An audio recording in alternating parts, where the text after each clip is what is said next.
नमस्कार, आप देख रहे हैं एनएसडी टाइम्स। यहाँ खबरों का सिलसिला कभी रुकता नहीं। मैं अंजलि हाजिर हूँ आपके सामने इस खबर के साथ। श्रीमद् भागवत कथा परम पूज्य उमानाथ जी महाराज के मुखारबिंद से चल रहा साप्ताहिक कार्यक्रम जौनपुर मछली शहर थाना के अंतर्गत गांव रामनगर में श्रीमद् भागवत कथा चल रहा है। आज 5वें दिन कथा में उमानाथ जी महाराज द्वारा सीता विवाह का कार्यक्रम संपन्न हुआ और रामचरितमानस की चौपाई को लोगों में सुनाया गया। इस दौरान पंडित मनोज शास्त्री, आशीष, वांगीश पांडे, कमलेश पांडे, सत्यम सिंह, राजकुमार, सुनील आदि लोग उपस्थित रहे। आइए देखते हैं जौनपुर से हमारे संवाददाता रवि मिश्रा की ये रिपोर्ट।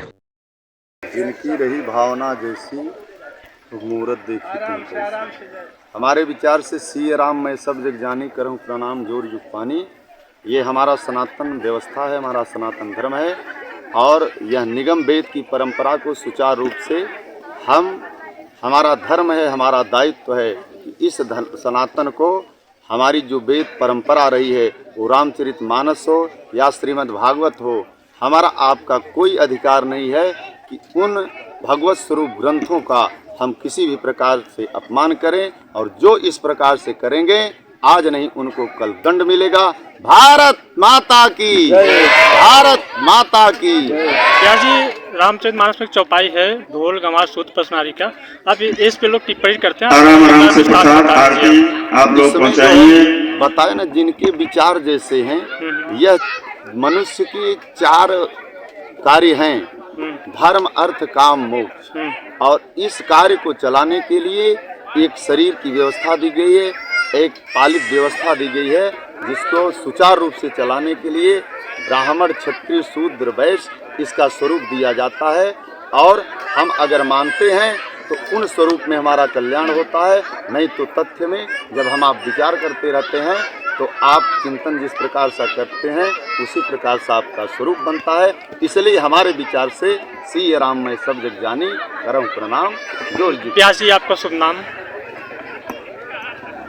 उमानाथ शास्त्री जी, श्रीधाम अयोध्या परंपरागत गुरुकुल हमारा, और श्री रामचरितमानस गाना अपना यह प्रमुख क्षेत्र है और सदैव लोगों को, भक्तों को इसी प्रकार से राम कथा कराते रहना ही इस जीवन का उद्देश्य है। जय जय सीताराम। जय जय। हाँ।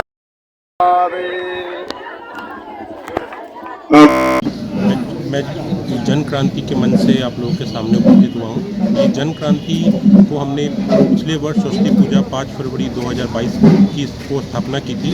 आज इसका प्रथम वार्षिक सम्मेलन है। ये जन क्रांति एक सोच है। बेसिकली किसी भी चीज़ के लिए अगर हम समाज में एक रिवोल्यूशन लाना चाहते हैं तो उसके लिए हमें कहीं ना कहीं क्रांति विचारधारा की सोच को लाना ही पड़ेगा।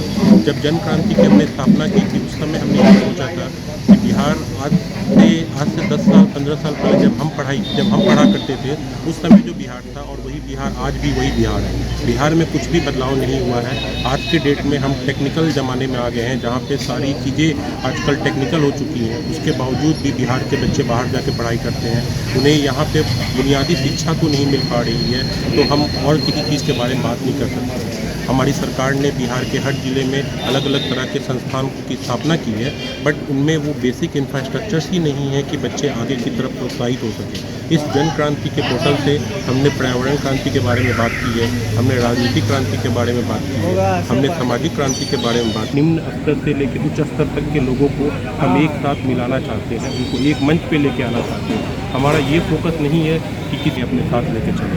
अगर हम राजनीतिक क्रांति की बात करते हैं तो कोई भी समाज बिना राजनीति में आए हुए समाज को हम परिवर्तित नहीं कर सकते हैं। तो हम राजनीतिक क्रांति के लिए भी एक ऐसा स्टेज तैयार करना चाहते हैं जहाँ पे बिहार के पढ़े लिखे लोग, बिहार के समाज से निचले स्तर से और उचले स्तर के समाज को मिला के जो लोगों को इस समाज में कुछ देने की इच्छा हो उनको हम अपने साथ लेके आना चाहते हैं और इस समाज को और आगे डेवलप करना चाहते हैं।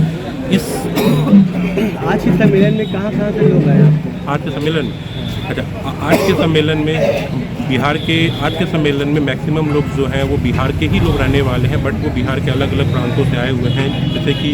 जैसे कि मैं अगर अपनी बात करूं तो मैं पश्चिम बंगाल से आया हुआ हूं और मैं आज के सम्मेलन में यहाँ सम्मिलित होने आया हूं ताकि बिहार की शिक्षा के बारे में हम लोग बात कर रहे हैं, बिहार के समाज के बारे में हम लोग बात कर रहे हैं, बिहार की पर्यावरण के बारे में हम लोग बात कर रहे हैं। इन एंड ऑल अगर एक सिंपल वर्ड में आपको मैं कहना चाहूँ तो हमारा अगले साल का विज़न बस ये है, हम चाहते हैं कि बिहार को अगले साल तक हम एक ऐसा स्टेज प्रोवाइड करें जहाँ पे अपकमिंग एंटरप्रेन्योर्स जो बिहार में आके कुछ करना चाहते हैं उन्हें हम एक ऐसा स्टेज दें जहाँ पे उनके लिए सारी चीज़ें सिंपल होती जाए और वो आके बिहार में कुछ नया करके जाए। और हम बिहार को एक अगले लेवल पे लेके जाना चाहते हैं। अगले 1 साल का हमने जो बजट रखा है, जो हमने विज़न रखा है, उसमें हम ये सोच रहे हैं कि बिहार की जितनी भी संस्थान हैं, चाहे वो एजुकेशन से रिलेटेड हो, चाहे यहाँ के बिहार के जो बच्चे हैं तो उनकी पढ़ाई तो हो जाती है बट उनके पास जॉब्स नहीं है, तो उन्हें वो जॉब्स हम कहाँ से प्रोवाइड करके देंगे, उसके लिए। इस कड़ी में बस इतना ही। ताजा तरीन खबरों के लिए बने रहिए NSD टाइम्स के साथ। मुझे इजाजत दीजिए, नमस्कार।